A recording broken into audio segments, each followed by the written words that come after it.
Hard drives full of Beyoncé's unreleased music vanished from a vehicle in Atlanta, and now investigators are trying to figure out who took them and what was actually on those files. The thief did not just walk away with backup discs. Word inside the entertainment industry says the missing material includes songs nobody outside her camp was supposed to hear yet, and some of those tracks have been sitting in her private archive for years. If you have ever wondered how much vault material a global superstar sits on, the answer in her case is reportedly enormous. Years of recording sessions, unfinished concepts, demos that never made the cut, collaborations that were quietly killed before release. The thought of any of it leaking onto the internet has the music world on edge, and you're about to see why this story is much bigger than a routine theft report. Here is what police have shared so far. A break-in happened at a property connected to one of her choreographers and her music director. The suspects targeted a car parked outside, smashed their way in, and grabbed bags loaded with electronics. Inside those bags sat hard drives filled with Beyoncé tracks, performance footage, set lists for an upcoming tour, and personal notes about the show. The thieves were in and out in minutes. You might assume an artist of her level keeps everything locked behind layers of cloud security. That is partly true. But touring crews still move physical drives around because file sizes for full concert productions are massive. Show edits, multi-camera recordings, custom audio stems, none of that fits easily through a regular upload. So drives travel with the team, and now some of those drives are gone. The system that protects the music in the studio falls apart the moment a crew member parks their car in the wrong place. Why does this matter to you as a listener? Because the stolen files reportedly include songs that never made it onto any official album. People close to the matter describe folders of work that fans have been begging to hear for years. Material from earlier eras, tracks that were shelved, reference vocals recorded during late-night sessions. If those files end up online, the conversation around her catalog changes overnight, and her team loses control of how the world hears her music. Stay with this part because the next detail is the one nobody saw coming. The thieves also took watermarked footage of the tour rehearsals. That footage shows full choreography, stage transitions, and surprise moments designed to shock audiences in arenas around the world. A leak of those clips would spoil months of planning and gut the experience for ticket holders who paid hundreds of dollars to be surprised by what they saw on opening night. Atlanta police filed an incident report shortly after the break-in.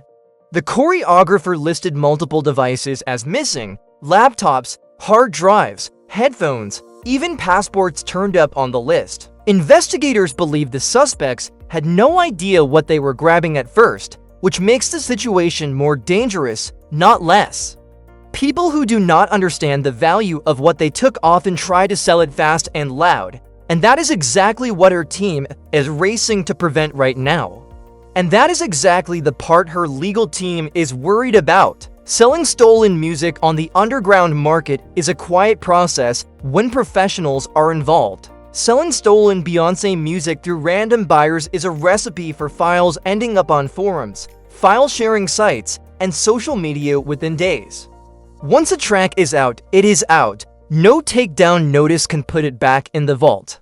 The internet has a long memory and a short conscience. You should also know about the digital fingerprinting question. Major artists embed hidden markers in unreleased audio so any leaked copy can be traced. If a song surfaces, her team can often identify which session it came from and sometimes which device it was last opened on. That gives investigators a real chance to follow the trail, but only if the thieves try to monetize the files instead of dumping them anonymously somewhere that strips the metadata first. Her camp has stayed quiet in public, which tells you something. Silence usually means lawyers are moving and law enforcement is making progress they do not want to broadcast. Loud statements would only encourage the thieves to act fast. A patient approach gives investigators time to track devices, monitor digital chatter, and intercept anyone trying to cash in on the stolen material before it spreads beyond the reach of any legal team.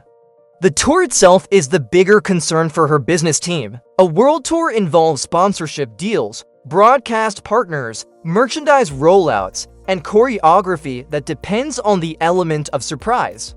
If footage leaks, the entire opening night loses its impact. Sponsors get nervous, partners renegotiate.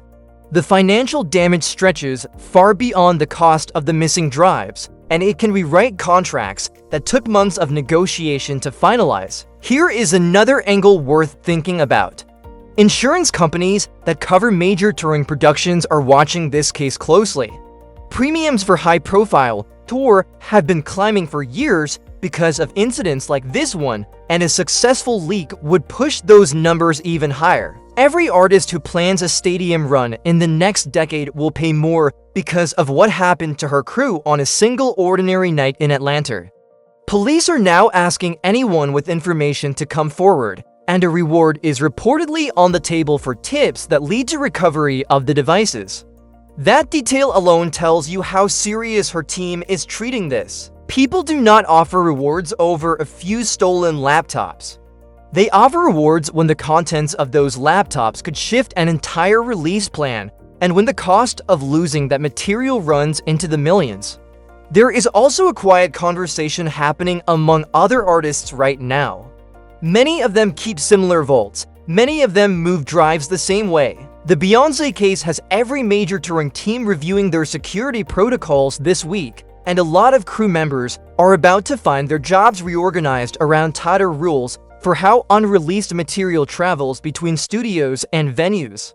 Here is something else worth pulling apart. The black market for unreleased music is bigger than most fans realize. Private collectors pay serious sums for tracks that never made it to streaming services.